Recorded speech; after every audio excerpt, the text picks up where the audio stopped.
Hello అండి, very good morning. So TJEAP set almost final స్టేజ్లో ఉంది. సో దానికి సంబంధించిన అప్డేట్స్ ఏమున్నాయనేది ఈరోజు ఈ వీడియోలో చూద్దాము. సో ఇప్పటివరకు మీరు ఛానల్ని సబ్స్క్రైబ్ చేసుకున్నట్లయితే దయచేసి సబ్స్క్రైబ్ చేసి ఫాలో చేస్తూ ఉండండి. సో అదేవిధంగా ఈ వీడియోని లైక్ చేసి మీ ఫ్రెండ్స్ కూడా షేర్ చేయండి. సో ముందుగా మనకి కౌన్సిలింగ్ స్కెడ్యూల్ చూసినట్లయితే టీజేఈఏపీ సెట్ ఫైనల్ ఫేజ్ అనుకోవచ్చు. ఇది సెంట్రలైజ్డ్ ఇంటర్నల్ స్లైడింగ్. ఇది ఫైనల్ ఫేజ్ అంటే ఆల్రెడీ మనకి 3 ఫేజెస్ అయిపోయాయి. బట్ ఇంకా మీకు ఏదైతే కాలేజీలో కౌన్సిలింగ్లో మేనేజ్మెంట్ కోటా వాళ్ళకి కాదు, కౌన్సిలింగ్లో ఎవరికైతే సీటు కన్ఫామ్ అయ్యి సీటు అలాట్మెంట్ అంతా ప్రాసెస్ అంతా కంప్లీట్ చేసుకున్నారో, అంటే ఫిజికల్ రిపోర్టింగ్ చేశారో కాలేజీల్లో, సో వాళ్ళకి ఇప్పుడు వచ్చిన బ్రాంచ్ కాకుండా వేరే బ్రాంచ్ మారడానికి అవకాశం అన్నమాట ఇది. సో ఇన్ కేస్ మీకు మెకానికలో ఎలక్ట్రికలో వచ్చి ఉంటే, కంప్యూటర్ సైన్స్ రిలేటెడ్ బ్రాంచ్ కావాలి అని మీకు ఉంటే, దానికోసం మీరు ఆప్షన్స్ పెట్టుకోవడానికి ఏది అదే కాలేజీలో, వేరే కాలేజెస్ కాదు, ఓన్లీ మీకు ఏదైతే కాలేజీలో సీట్ అలాట్ అయిందో అదే కాలేజీలో మీకు బ్రాంచ్ మారడానికి మాత్రమే ఒక అవకాశం అన్నమాట ఇది. దాంట్లో ఉండే ఖాళీలను బట్టి అది డిపెండ్ అయి ఉంటుంది. ఖాళీలు లేదనంటే ఒక బ్రాంచ్ నుంచి ఇంకో బ్రాంచ్కి ఎవరైనా వేరే స్టూడెంట్స్ మారినప్పుడు, సో అలా ఖాళీలు అయినా కూడా మీకు ఏదో ఒకటి సీట్ వచ్చే అవకాశం అయితే ఉంటుంది. కాబట్టి దానికి మీరు ఆప్షన్స్ పెట్టుకోవడానికి మనకి ఈరోజు రేపు అంటే 18, 19 తారీఖులు 2 రోజులు టైం ఇవ్వడం జరిగిందనమాట. ఓకే, సో ఇన్ కేస్ మీకు ఎవరికైనా ఇంట్రెస్ట్ ఉన్నట్లయితే, మీకు ఆల్రెడీ సిఎస్ఈఓ సిఎస్ఎంఓ మీకు వచ్చింది, మీరు దాంతో సాటిస్ఫై అని అనుకుంటే నో ప్రాబ్లం, వదిలేయండి. లేదు మాకు ఐటీ వచ్చింది సిఎస్సి కావాలి, లేదా మెకానికల్ వచ్చింది సిఎస్సి కావాలి, సిఎస్ఎం కావాలి అని అనుకుంటే, అలాంటి మీరు కావాలనుకునే బ్రాంచెస్ ఏవైతే ఉంటాయో వాటికి మాత్రం ఆప్షన్స్ పెట్టుకోండి. ఓన్లీ మీ కాలేజ్ ఏదైతే మీరు జాయిన్ అయ్యారో ఆ కాలేజ్ మాత్రమే ఉంటుంది, దాంట్లో ఉన్నటువంటి బ్రాంచెస్ మాత్రమే చూపిస్తుంది అందులో. కాబట్టి మీరు దాన్ని మాత్రమే ఆప్షన్స్ పెట్టడానికి ప్రయత్నం చేయండి. మీకు ఆల్రెడీ వచ్చిన బ్రాంచ్ని పెట్టాల్సిన అవసరం లేదు. ఓకే, మీకు ఏదైతే కావాలో అది మాత్రమే పెట్టండి, అన్నీ పెట్టొద్దు. ఓకే, ఇన్ కేస్ మీకు ఆల్రెడీ సిఎస్డి వచ్చింది, మీరు పొరపాటున ఏ ఎలక్ట్రికలో మెకానికలో సివిలో పెట్టారనుకోండి, అది పోయి ఇది వచ్చే అవకాశం ఉంటుంది. సో అలాంటి మిస్టేక్స్ అయితే చేయకుండా జాగ్రత్తగా ఆప్షన్స్ పెట్టుకోండి. సో ఇది ఒక న్యూస్ అనమాట. మళ్ళీ మనకి ఇంకొక న్యూస్ ఏంటి అని అంటే, ఒకసారి చూద్దాము. BTech first year classes September 15కి పోస్ట్పోన్ చేయడం జరిగిందనమాట. యాక్చువల్గా ఏఐసిటిఈ మనకి ఇంతకుముందు ఒక అకాడమిక్ క్యాలెండర్ని రిలీజ్ చేయడం జరిగింది. దాంట్లో ఏంటంటే ఆగస్ట్ 14th వరకు లాస్ట్ డేట్ అనేది పెట్టిందనమాట, ఏది అడ్మిషన్స్ వీటన్నిటికి సంబంధించి.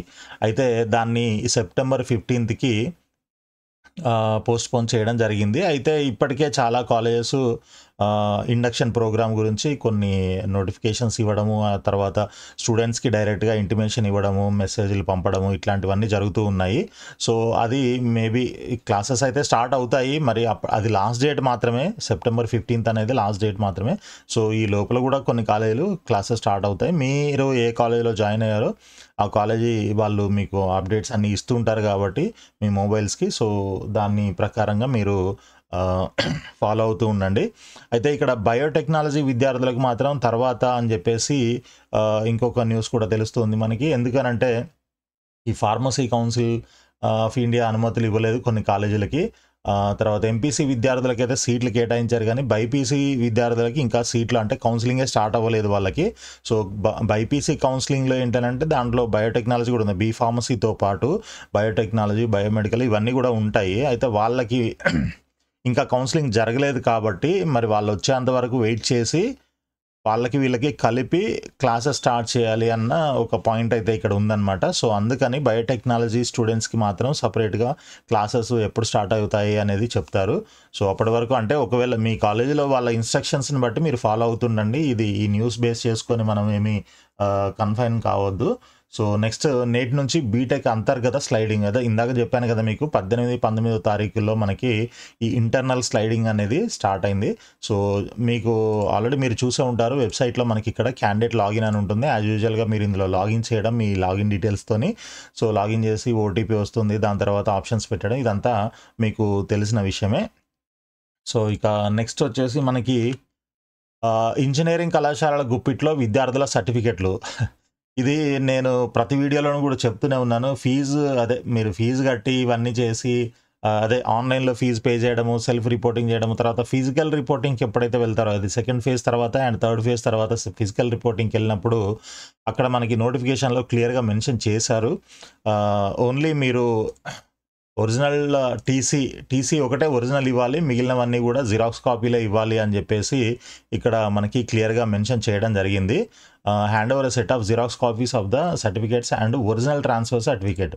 టీసీ మాత్రమే ఒరిజినల్ ఇవ్వాలి, మిగిలినవన్నీ జిరాక్స్ ఇస్తే సరిపోతుందని ఇక్కడైతే మెన్షన్ చేశారు. అదేవిధంగా అలాట్మెంట్ ఆర్డర్లో కూడా కొంత తెలియజేయడానికి ప్రయత్నం చేశారు. అయితే ఇలా కాకుండా కాలేజ్ వాళ్ళు కంపల్సరీ మొత్తం సర్టిఫికేట్లు ఇవ్వాలి అని చెప్పేసి మీ దగ్గర ఉన్న 10th, ఇంటరు, దాంతోపాటు స్టడీ సర్టిఫికేట్లు, మీ క్యాస్ట్ సర్టిఫికేట్ ఇవన్నీ కూడా దాదాపు తీసుకుంటున్నారు కొన్ని కాలేజీల్లో. సో అది కరెక్ట్ కాదు. అయితే అది ఎందుకు తీసుకుంటున్నారు అని అంటే వీళ్ళు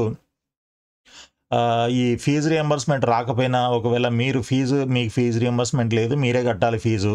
సో ఫీజు కట్టడం కోసము వాళ్ళు మిమ్మల్ని కంట్రోల్లో పెట్టుకోవడం కోసం మీ సర్టిఫికేట్లన్నీ వాళ్ళ దగ్గర పెట్టుకుంటున్నారు.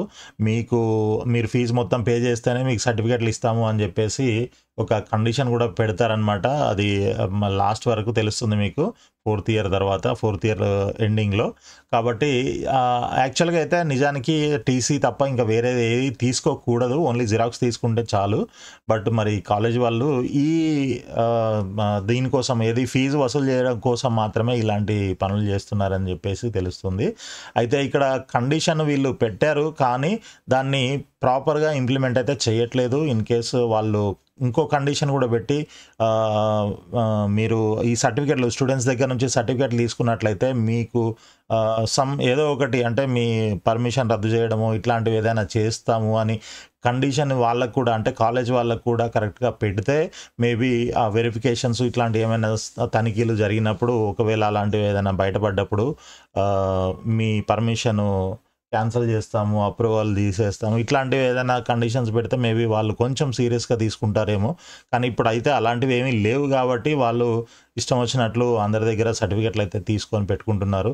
అడిగితే లేదు వాళ్ళే మాకు ఇస్తున్నారు స్టూడెంట్స్, వాళ్ళ దగ్గర ఉంటే ఎక్కడో పోతాయి అని చెప్పేసి మా దగ్గర ఉంటే జాగ్రత్తగా ఉంటాయి అన్నట్టుగా చెప్పి మాకు ఇస్తున్నారు అని వాళ్ళు రివర్స్లో చెప్పడం జరుగుతుందన్నమాట. సో ఇలాంటివన్నీ కొంచెం గవర్నమెంట్ జాగ్రత్తగా వీటిపైన కొన్ని రూల్స్, రెగ్యులేషన్స్ ఇంప్లిమెంట్ చేస్తే బాగుంటుందని చెప్పేసి కోరుకుంటున్నారు పేరెంట్స్ అంతా కూడా. సో ఇది మనకి ఈరోజున్న అప్డేట్ అనమాట. ఇన్ కేసు మీకు ఏమైనా డౌట్స్ ఉన్నట్టయితే కింద కమెంట్స్లో అడగండి, దానికి ఆన్సర్ చేయడానికి ప్రయత్నం చేస్తాను. సో ఈ వీడియోని లైక్ చేసి మీ ఫ్రెండ్స్ కూడా షేర్ చేయండి. ఆల్ ది బెస్ట్ అండి. Thank you so much for watching the video. Thank you.